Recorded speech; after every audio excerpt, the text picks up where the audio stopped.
I eventually became vampira because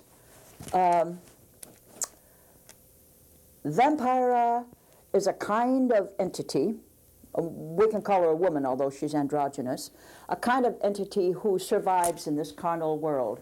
I, Maila Nurmi, am not. And, you know, early in my growing years, being poor, skinny, scrawny, wearing secondhand clothes, having very low self-esteem, I needed to have something to cling to, so I created an imaginary image. One who was, you know, imperious, invulnerable, extremely beautiful. I was extremely ugly, you know. And she was, you know, curvaceous, whereas I was anorexic. She was everything, you know, wonderful. She was also evil. That part I kind of... Vampira was really pretending to be evil in order to impress people, because people love evil.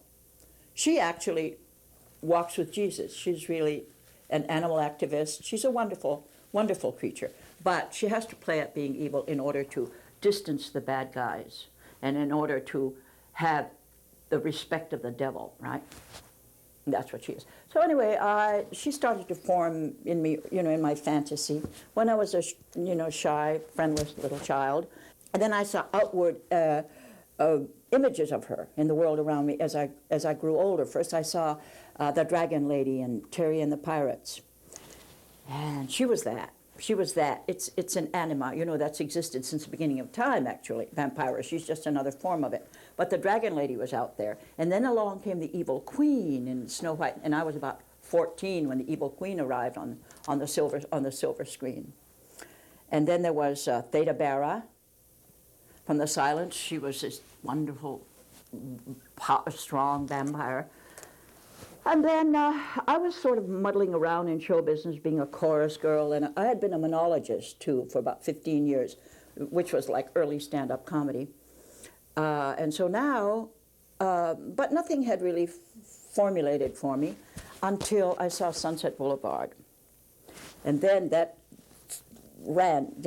just rammed itself deep into my subconscious, that Norma Desmond character. And I believe that artists borrow, in all fairness, from various sources, and they should. But I think I borrowed way too much from Norma Desmond, because a year and a half after I saw it on the screen, vampira erupted.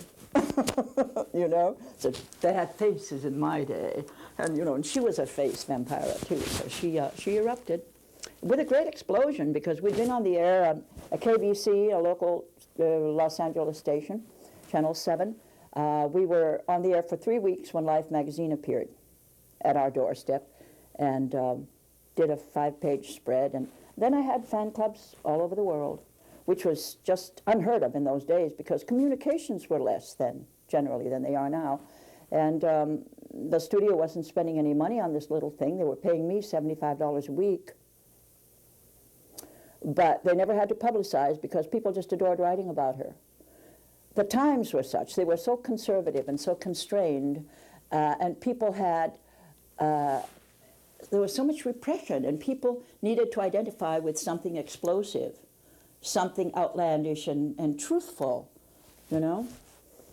Or even, you know, the bizarreness and the exaggeration. It was a release for people, because they'd been so constrained in so many ways, physically and psychologically and politically.